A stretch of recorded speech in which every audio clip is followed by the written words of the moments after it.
Thomas Gray was born in Cornhill, London on December 26, 1716.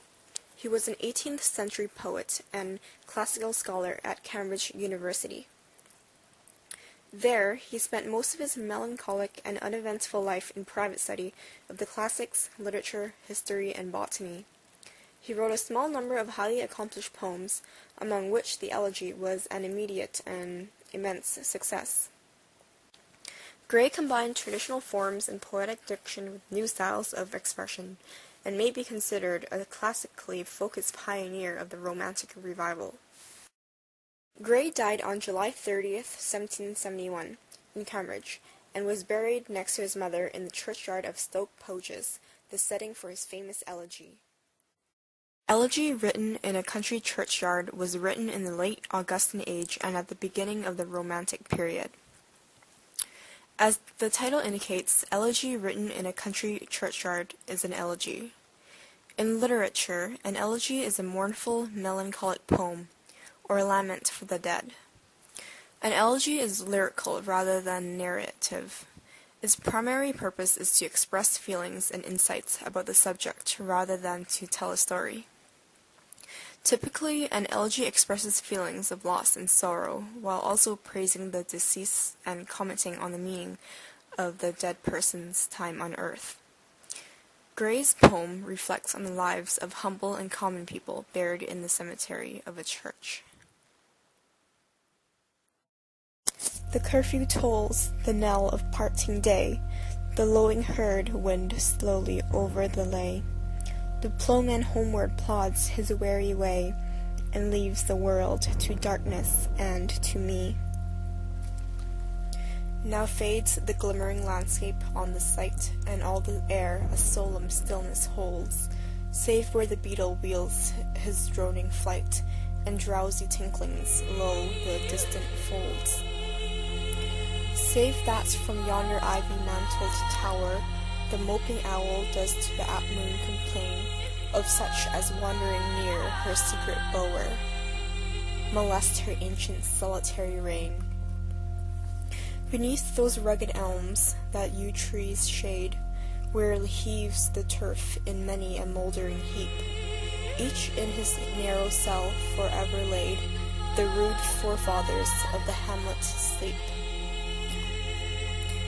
Let not ambition mock their useful toil, their homely joys and destiny obscure, nor grandeur hear with a disdainful smile the short and simple annals of the poor. The boast of heraldry, the pomp of power, and all that beauty, all that wealth ever gave, awaits alike the inevitable hour. The paths of glory lead but to the grave. Can storied urn or animated bust back to its mansion called the fleeting breath?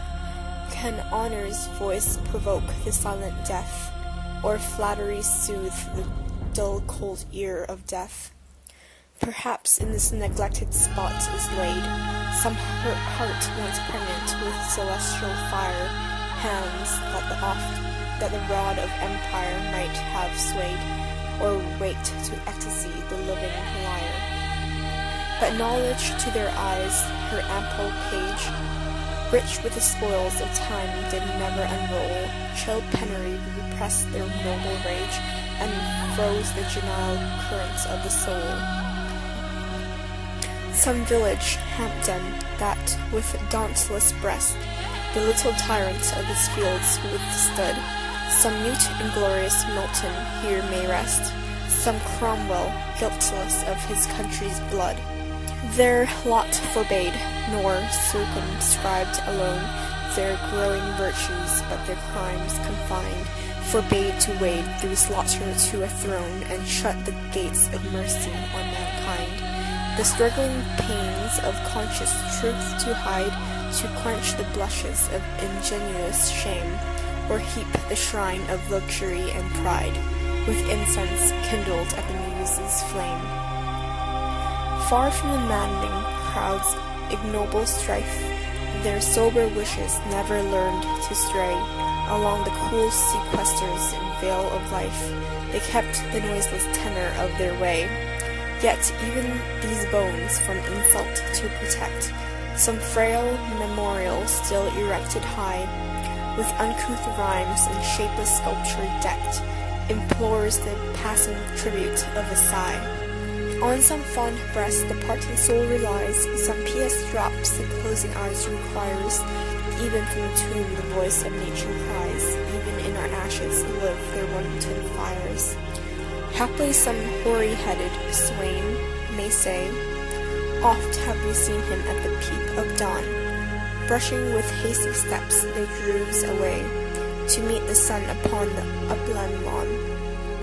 Hard by yon wood, now smiling as in scorn, muttering his wayward fancies he would rove, now drooping, woeful, wan, like one forlorn, or crazed with care, or crossed in hopeless love. One morn I missed him on the customed hill, along the heath and near his favourite tree. Another came, nor yet beside the rill, nor up the lawn, nor at the tree was he. But the next with dirges due in sad array, slow through the churchway path we saw him borne, approached and read, for thou canst read, the lay graved on the stone beneath yon